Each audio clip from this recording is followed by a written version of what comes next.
It is interesting to see the Young Turks praising Dave Smith, but again, the enemy of my enemy could be my colleague, I guess, is their theory. We are going to change topics because that's a deep, dark topic, and that's not the point of this whole episode. We have to move on to international news because Israel will be Israeling over there, and they're not just Israelizing Americans.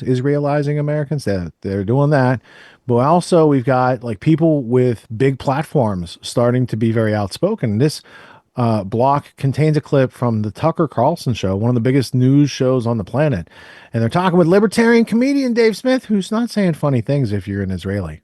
They're very serious things about it. He's criticizing the fact that you guys moved from Europe and you're taking the land. I don't know. What do you want me to do about it? I didn't do that. So we're going to have Lee Camp in here because he's noticing a trend that the media is dropping Israel. Huh. Maybe But has he been there? Maybe the check didn't cash. APAC overdrew its account, maybe. Trump's Nobel Peace Prize play. He's going to recognize Palestine as its own country. I don't know. That sounds far out, especially with his son-in-law. I don't know if he checked with Jared on that one before he made a decision, but maybe Jared was too busy hanging out at 666 whatever Park Avenue, Avenue of the Americas, something like that over there. They got that important property to them.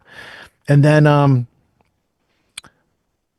the shocking interview piece with Tucker and Dave is they rip into the pro-Israel lobby, which I cannot believe they would do because they said it was like tear-proof, but I guess they rip into it pretty good. So we're going to see how APAC fares after this, and if they're putting the hit out on Dave Smith, or if they got word that he's one of their people and they can't do that. So we're going to see. I also liked when you've never been there, Douglas Murray. I think that's how you have to introduce him.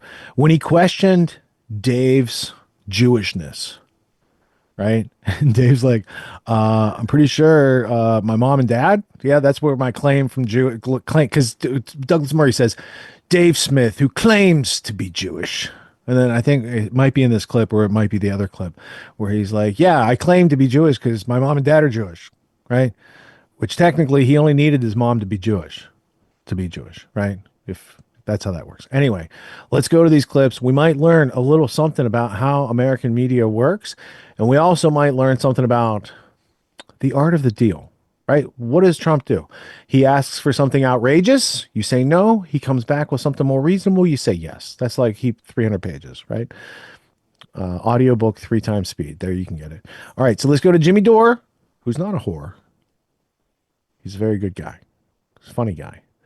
He might make you laugh. He might make you cry. Let's go.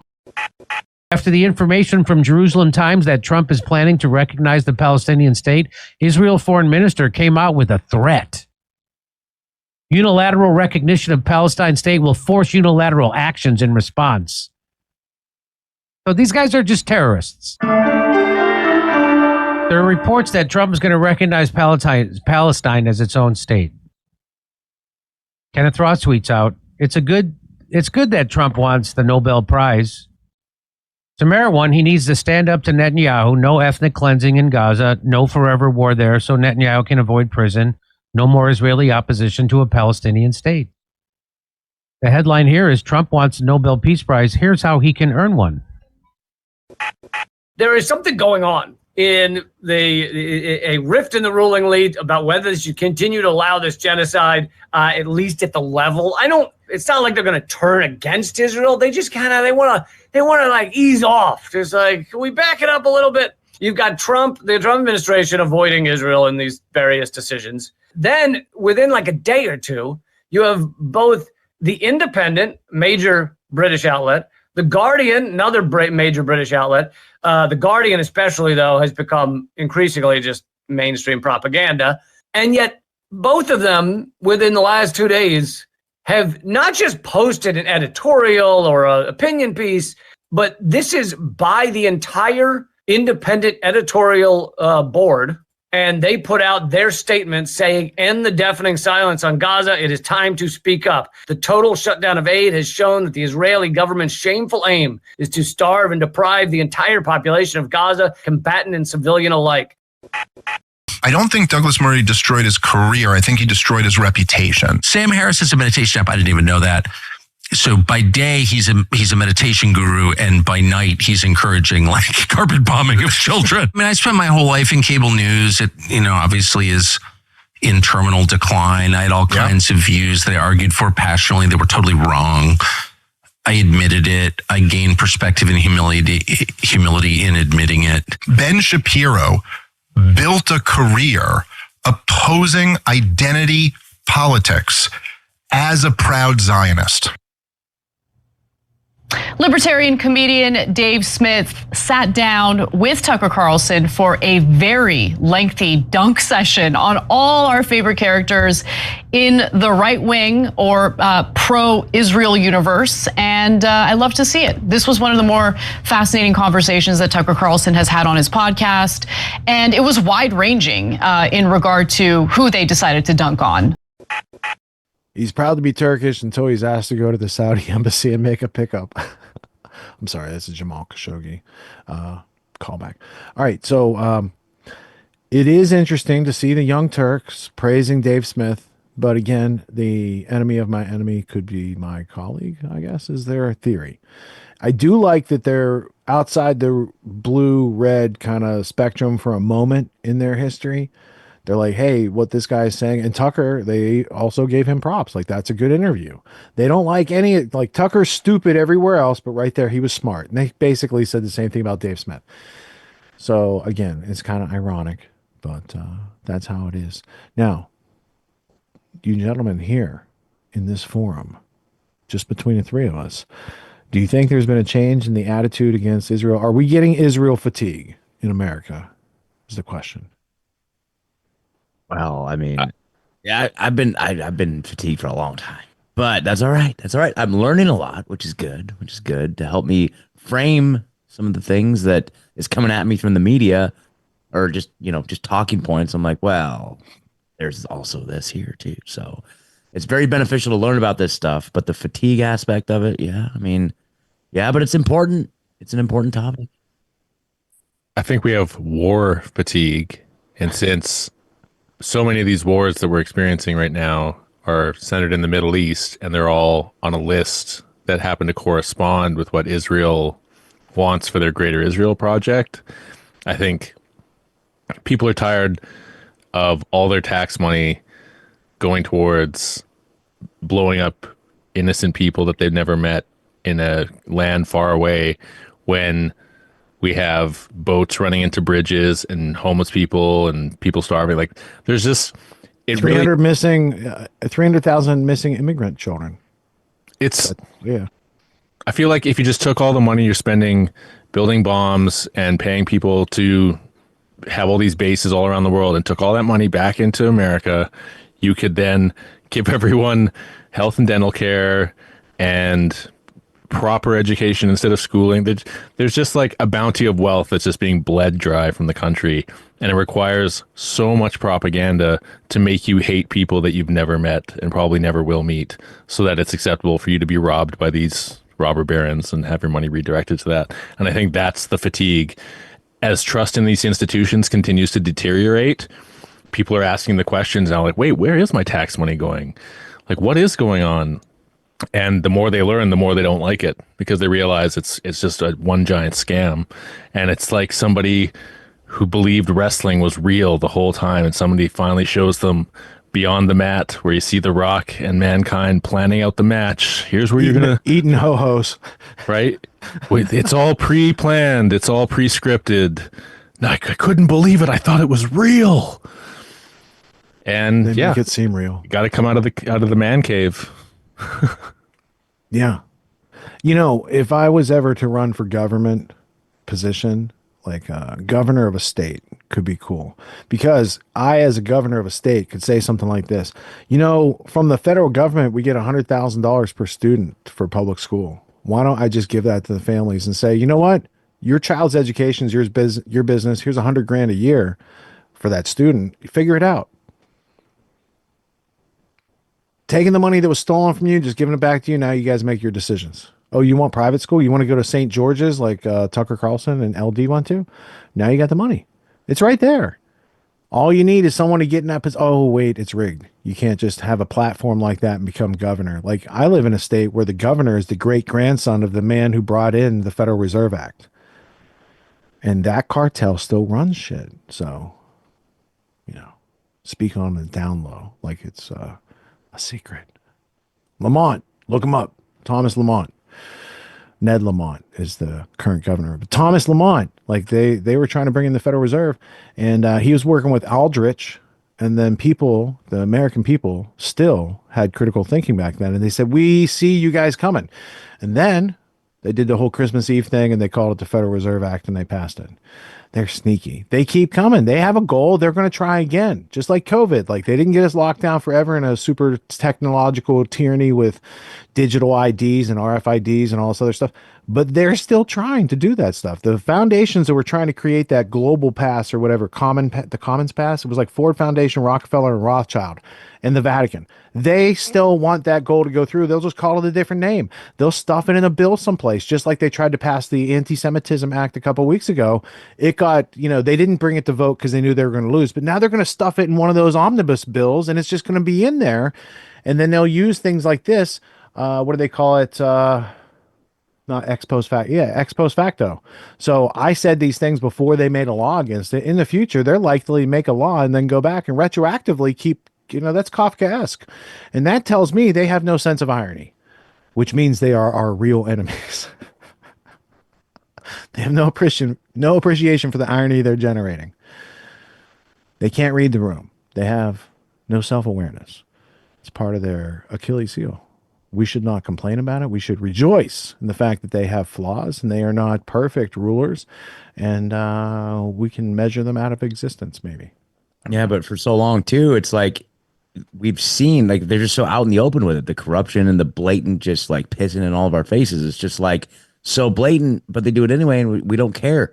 And I don't know, maybe there's a little bit of a sense that maybe that's starting to change too, So I mean, do you think Comey's actually sweating this week? Do you think he's facing unknowns and challenges such that he's put on other people who were innocent in the past? I doubt it. I bet. Right? Like, look, it's just like, Is it like pro wrestling? Like, they bring him in, they give him some ho-hos, and they're like, dude, thanks for being a good sport. That was a really good photo op. We'll sign some autographs afterwards. It's like Hulk Hogan and Rocky. Hey, can we get a Polaroid? Dude, and Rocky's like, wait, you're not serious? I thought you were just trying to kill me. He's like, no, that's what we do, man.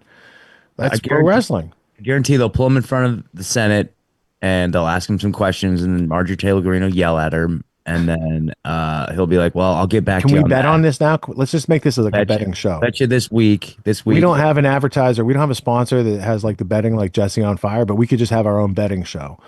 I bet Comey faces no serious inquiry, consequences, definitely doesn't go to jail. All this talk is smoke coming out of people's mouths. Oh, he needs to go to jail. They're not going to do dick about it. He's a very powerful person, and he's protected from on high by powerful people. So if he goes to prison, I don't know. Like, what's the penalty for me being wrong? Admonish.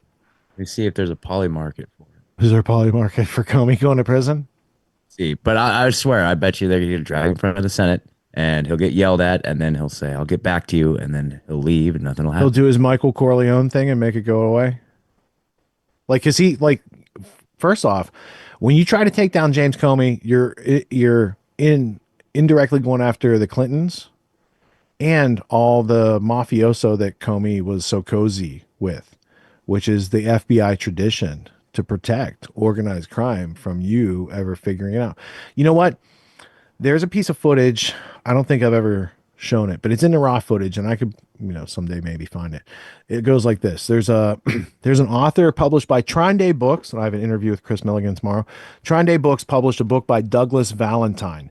And Douglas Valentine, at the beginning of this is when I was working with the guys from Free Mind Films. So they interviewed Douglas Valentine. You do have Polymarket there? Hold on. Oh yeah, I was just testing to make sure my tech worked. But yeah, see, there you go. We got a 4% chance that he'll be jailed before July, according to the consensus.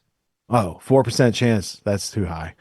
I don't know how to bet. What do I do? If that's too high, what do I bet against it, for it? Well, you would just. I'm not going to bet. So yeah, I'll bet with you guys, but I'm not betting with Polymarket.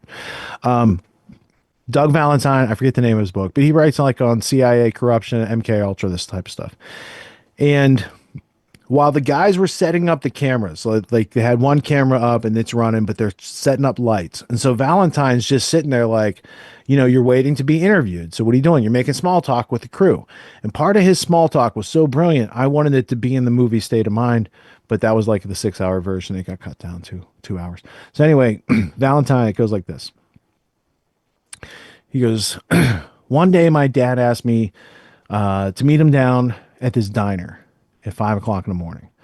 And he went down and his dad walks him around back and he opens the back of this bread truck. And inside the bread truck is the diner owner, the mayor, and the chief of police and a mobster. And they're all splitting up the cash. And he said, son, dude's like probably 12 years old. Son, I want you to know the true nature, the true relationship of the true nature of the relationship. That's what the phrasing. True nature of the relationship between government and organized crime. You got the guy who owns the place that's the front for laundering the money, the guy who's laundering the money, like the guy who runs the town, and the guy who runs the police, which is like the dogs for the town to go after you, right? It's like pro wrestling. They're all in the bread truck in the morning before even things are popping off. And that's why he's like, hey, get up at the crack of dawn and go do this thing before people even come in for their eggs and bacon. These guys will be counting out their money, right? And so like that type of epiphany, someone like an adult showing you, like, you pulling back the veil, like, here's how you just saw Schoolhouse Rock this morning, son. Look, here you go. This is what really goes on. I really do want to find that footage and put it in something, but it exists on a hard drive someplace.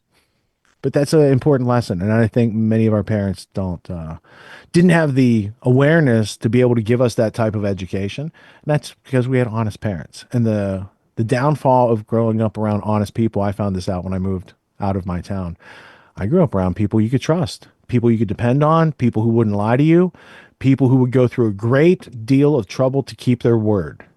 And then I moved out of that town, went off to the big city to make my fortune. And I discovered not everyone's like they are in Beaver, Pennsylvania.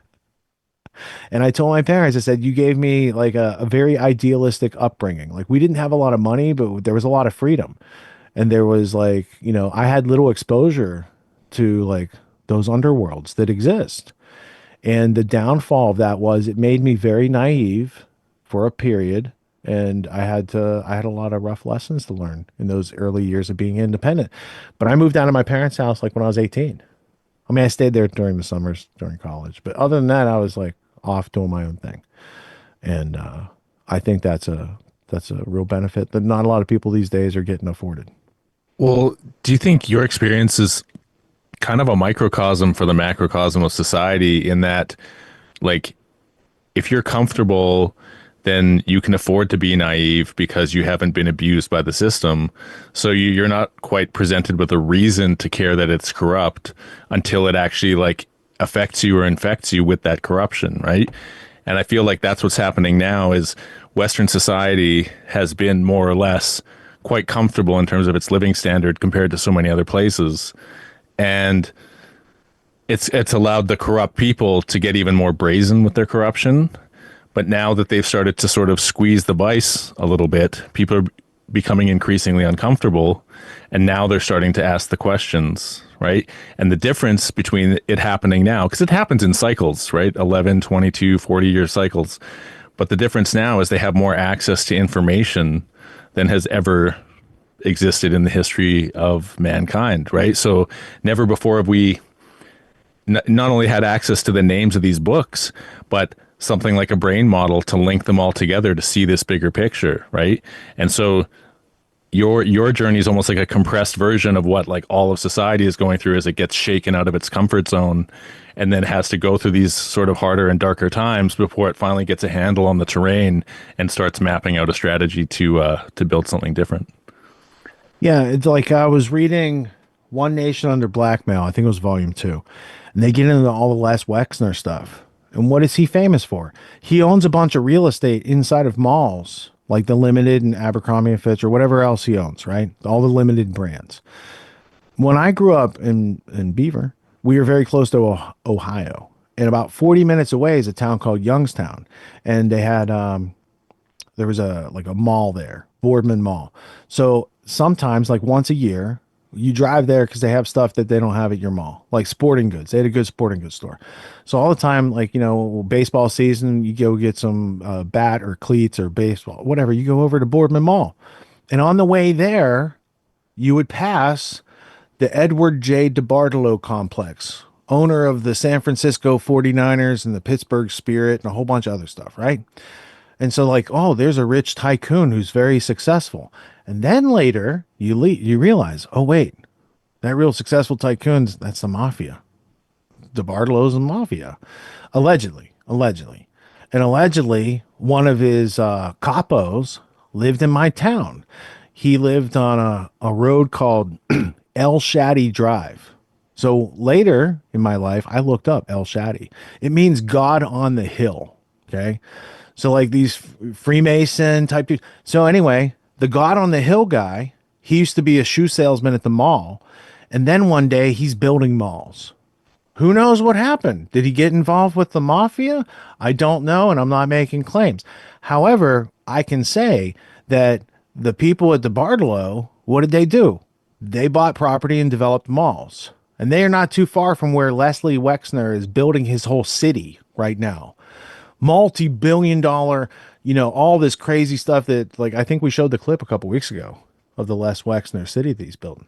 So you have people, a group, might be a cartel, that acquires large pieces of property and builds big commercial developments, and then they sell it to people like Les Wexner, who goes and rents a bunch of those places and brings people to those places. And then people also go missing at malls, right? So there's like a whole other infrastructure that is built that we go to because, like, hey, our friends are at the mall, drop us off at the mall, right? That stuff goes on at a different level out there in the Epstein type of world. More to be learned. Did you look up DeBartolo? Also, if you don't look into the history of the family that, founded the Pittsburgh Steelers, there might have been some organized, like, what is the NFL? Is that an organized cartel front? It seems like sometimes those pro athletic organization franchises are just like a modern form of slave trade. But, sometimes it's not. Like Pete Rose. Maybe he's deserving of the Hall of Fame now that he's dead. They do stuff like that. It's like, come on, man. Can you desecrate the guy any more than like take away all his rights when he's alive, and then as soon as he's dead, use him for your marketing? That's a very Freemasonic, use George Washington as your front man after he's dead type of thing. Just saying, like, there's all these similar points in the graph, and I'm not saying they're correlated. I'm not saying they're causation. I'm just saying you can't figure those things out until you take a look at the points on the graph that match up. Why are these similar beats going on throughout history? Oh, that's a good book title, Heartbeat of History. I'll write that down. Another project I have yet to do.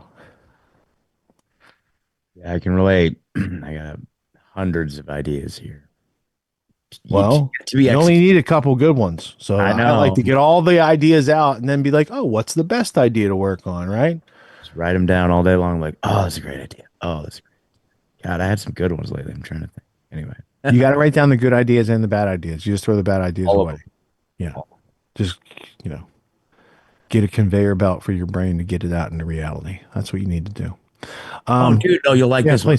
I got this. Yeah. Maybe you guys can help me with this. So we do Jenga. We make our own like Jenga, right? But you make them and like have it like so printed in the shape of the Twin Towers, right? So Too soon? Tower Jenga. I have a Jenga photo from the past week, actually. Let me find it. Cover me. Genius. It's genius. Dun, dun, dun. World Trade Center Jenga, man. Here's a question, Scott. Do you think movie theaters make more money from selling the seats in the theater or selling you sugar and corn products? Oh, for sure. The sugar, corn products, popcorn, 100%. Right? It's got to be pennies on the dollar, yeah, right? course. Yeah, that's where all their markup is, like $7 for a bottle of water or whatever. Yeah. And then in sports events, like you go to a Coliseum and there's like tens of thousands of people, I feel like it kind of like reinforces the us them dynamic, right? Gets you into a heightened emotional state and possibly drunk, and then sells you a bunch of like paraphernalia. And I have a lot of friends who are like sports nuts, and it's like, but they're not religious, but that sort of is their religion, if it makes sense. And I'm like, I just never got into it. So I'm like, look at it like this alien thing that's like a religious experience for people, but it's really heightened emotionally. And then there's like a sacrament that you drink, and you worship certain players. Anyways, that's a tangent to cover what Rich is doing. Yeah, no, that was good. That's pretty damn good, dude.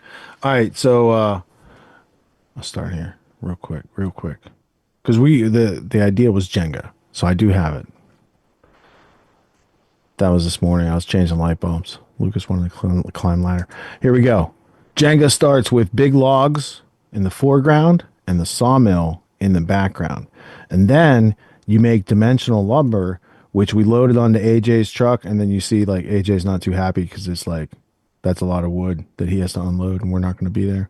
And he's trying to figure out how to do that.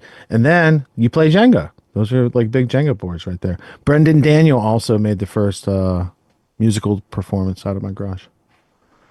But he's got a new song, and it's not ready for me to play here. Although he did ask for my footage so he could put it on his Patreon. So if you go to Brendan Daniel's Patreon page, you could see footage from the garage this week while we were doing renovations. All right, so playing Jenga in real life is not fun with boards that size. And I don't know that it's funny that you'd make World Trade Center in Jenga, but I do get the sense of humor. And if it brought people to, if you had truth facts on each Jenga board, when you pull it out and it's like, oh, did you know that, Convar recovered all the hard drives of the insider trading and from the ash, like that could be interesting. See, that's what I'm saying. It's an awareness thing. Or how about that? An awareness. We'll market it with just the 2 twin towers on it, and then when they take it home, there's a third tower, and they're like, "What the hell is this?" And if they World Trade Center Tower 7, they'll be like, "What? I didn't know there was a Tower 7." Now call Jenga and be like, "I got a plan to sell twice as many Jengas." Yes, exactly. You can insure the Jengas for I was twice. just going to say, dude, you could insure Tower 7. Buy 2, get 1 free. Buy 2, get 1. Oh, geez, too soon. All right, it's only been 24 years, so. Or wait, it's been 8,690. Yeah, 50. Yeah. The obviousness, you must get obviousness in Canada faster than I get it here in Connecticut. That's all that was. I'm just 3 hours behind. So I'm like that much more awake. Yeah. Yeah. Twice a year, I teach a course called Autonomy. It's a 12-week course. It teaches leadership, entrepreneur skills, executive skills, all these types of things that I saw were taken out of our education system in order to make the schooling or indoctrination system that we've all probably went through. And it has served us well enough to be interchangeable cogs in the machine of the globalists. But if we want a homestead, if we want write our own ticket, work from home job, work from anywhere type of situation, they're not exactly handing those out at the end of college. They give you a piece of paper and they're like, good luck. So reality is dropping us off here, but the demands of reality are up here.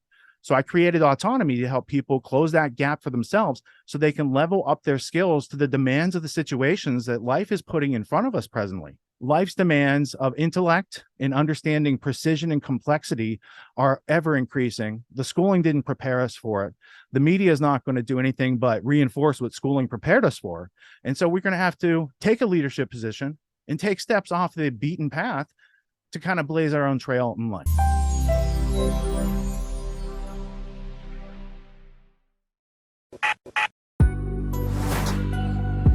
What makes the Grand Theft World podcast unique, invigorating, exciting, and informative? Most other podcasts out there are either doing straight up interviews or they're just covering the daily news. They're covering current events from the day they happened. And that is effective. It's useful. It's a great starting point. And then sometimes these current events change during the week past the first story. So we like to give it a little time. You have to wait till some of the dust settles on these stories in order to give them accurate coverage. And the other thing that's really missing in the media landscape is covering the articles that are coming out every day. That's great. That's necessary. But who's bringing in contextual history so that you can understand what has been going on for decades and decades to lead up to the machinations and actions that we see unfolding today? So what we do here on the podcast is we cover current events. Many of these things are censored, but we wait about a week. As a forensic historian, I focused mainly through my career on the history of globalism and collectivism and things that they call maybe the New World Order. There's a lot of facts to these sort of circumstances, groups, events, activities, working groups that they've had over time. So for Grand Theft World listeners, we not only break down the current events, most of which that are censored during the week, we provide you with contextual history, we give you the source notes, the references, we do deep dives, and this really empowers you with an understanding of context and history so that you can make more informed decisions in your life. There's also a community, a membership where you guys can actually ask questions and we can get into the show and we can share evidence. And there's a town hall weekly for Grand Theft World for those who listen to it and are interested in covering the stories that we don't get to during a 6-hour show. Listening to it an hour a day, you could easily consume the week's news, but you're going to have substance and meaning and context and understanding. And with that, you can make higher quality decisions in your life. So if you're interested in more quality in your life, go to grandtheftworld.com, click podcast at the top, and we'll see you there. Thank you. These allegations are false. This isn't Grand Theft Auto, folks. This isn't a video game. What are the most surprising things that you discovered once you started pulling on that thread? Who he was connected to, what institutions he was influential over, what events he participated in? Come on, man. What are we talking about? Come on, man. No. You don't have to think about it, dude. I got this quote because you said you didn't know much about Klaus Schwab. I made it my job to, as soon as this happened, I'm like, okay, this guy's their front man. Let me learn about the official history of the World Economic Forum. I got their 40-year history. I got every book that Klaus Schwab has written or ghostwritten. I went through those books. This is one of the most interesting passages. Come on, man.